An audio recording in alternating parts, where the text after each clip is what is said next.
નમસ્કાર મિત્રો આજે તમારી સમક્ષ 2026 વૃશ્ચિક રાશિના જાતકો માટે આ 6 ઘટના અવશ્ય બનવાની છે। આ 6 ઘટના અંદર નકારાત્મક પણ હશે અને સકારાત્મક પણ ચર્ચા કરશું। આપણે કઈ વાતની સાવધાની રાખવી પડશે, સાથે કઈ વાતનો આપણે લાભ થવાનો છે, એ વિશેષ ચર્ચા આજ તમારી સમક્ષ મૂકવા જઈ રહ્યો છું। આપણી રાશિ વૃશ્ચિક રાશિ હોય તો આ વિડીયો સંપૂર્ણ રીતે જરૂર સાંભળજો।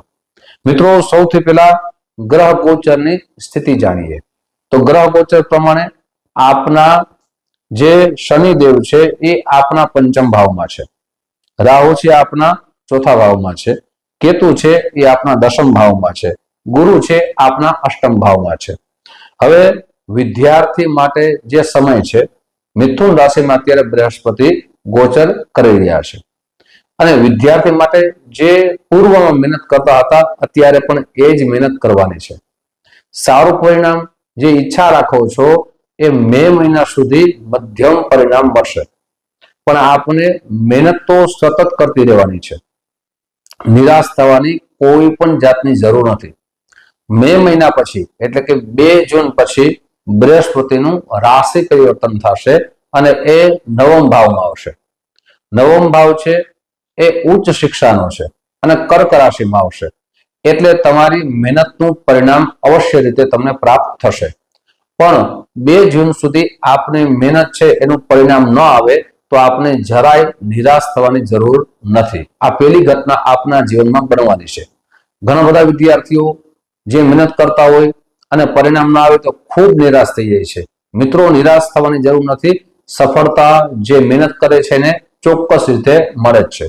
મિત્રો, આવી 5 ઘટના જેની સાવધાની પણ ચર્ચા કરીશ, લાભ થવાની પણ ચર્ચા કરીશ, વિશેષ કરીને ઉપાય પણ બતાવીશ, જે ઉપાય કરવાથી જે ગ્રહો છે તમારા જીવનમાં શુભતા વધારશે। તો આ 5 ઘટના કઈ છે તે આગળ વધારીએ તે પહેલા એક નમ્ર પ્રાર્થના છે। મારા નવા મિત્રો આ વિડીયો જોઈ રહ્યા છો, મિત્રો આ વિડીયો તમને ગમે તો જરૂર ને જરૂર લાઈક કરજો, શેર કરજો, સાથે મિત્રો પહેલી વખત આ ચેનલ જોઈ રહ્યા હો તો સબસ્ક્રાઇબ કરી લેજો। સાથે મિત્રો ફેસબુકના માધ્યમથી આ વિડીયો આપ જોઈ રહ્યા હો તો અમારા પેજને ફોલો કરી લેજો, જેનાથી આવી નવી જાણકારી આપને પ્રાપ્ત થઈ શકે। અને જે પણ ચર્ચા કરીએ છીએ એ રાશિ અનુસાર કરીએ છીએ, ચંદ્ર રાશિ આધાર કરીએ છીએ અને ગોચર ગ્રહોની સ્થિતિ અનુસાર કરીએ છીએ। જો તમારી જન્મ કુંડળીમાં ગ્રહોની વધારે અશુભતા હોય, અશુભ યોગનું નિર્માણ વધારે થતું હોય તો એનું શાસ્ત્રોક્ત વિધાન અવશ્ય કરાવવું જોઈએ। કયા અશુભ યોગના કારણે તમારા જીવનમાં જે લાભ મળવો જોઈએ એ લાભ નથી મળતો તો અવશ્ય આપની કુંડળી બતાવજો। મિત્રો, આપને જન્મ કુંડળી બતાવી હોય તો આ નંબર દેવામાં આવ્યા છે, આ નંબરમાં આપ સંપર્ક સાધી શકો છો।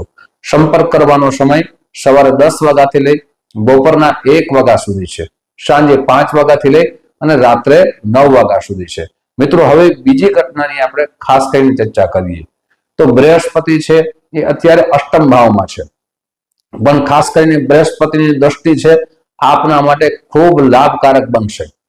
આપ સંતાનની પ્લાનિંગ કરી રહ્યા હો તો આપના માટે આ સમય ખૂબ જ શુભ છે, આ સમયનો અવશ્ય લાભ લેશો।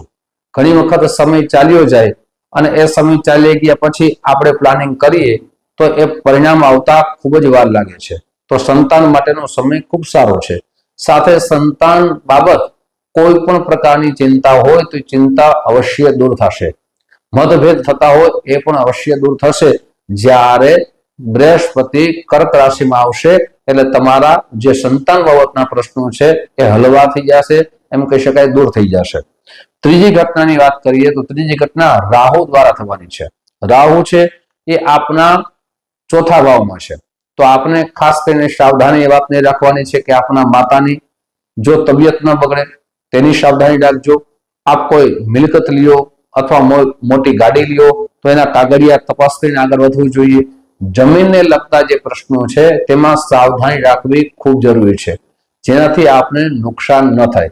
સાથે આપના મકાનની વેચાણ કરવું હોય અને વેચાણમાં આપને કોઈ પણ જાતની પરેશાની ન વધે તેની ખાસ કરીને કાળજી લેશો। મિત્રો, હવે ચોથી ઘટનાની વાત કરીએ તો શનિ ભગવાન દ્વારા છે। શનિ છે આપના પંચમ ભાવમાં છે અને શનિ ભગવાનની દ્રષ્ટિ છે એ ખાસ કરીને તમારા જીવનમાં વિવાદનું કારણ ન બને તેની ખાસ કાળજી લેશો। શા માટે? સાતમા ભાવમાં એની દ્રષ્ટિ પડે છે, ત્રીજી દ્રષ્ટિ પડે છે, તો વિવાદ કઈ જગ્યાએ થવાની સંભાવના વધી જશે? તો લગ્ન જીવનમાં વિવાદ થવાની સંભાવના વધી જશે, સાથે લાભ પણ થવાનો છે. શનિ ભગવાન આપના વિવાહમાં જે પણ વિઘ્નો આવતા હતા એ દૂર કરશે. સાથે શનિ ભગવાન છે એ પાર્ટનરશિપમાં પણ ખાસ કરીને કોઈ પણ પ્રકારના વિવાદ ન થાય તેની ખાસ કાળજી લેશો.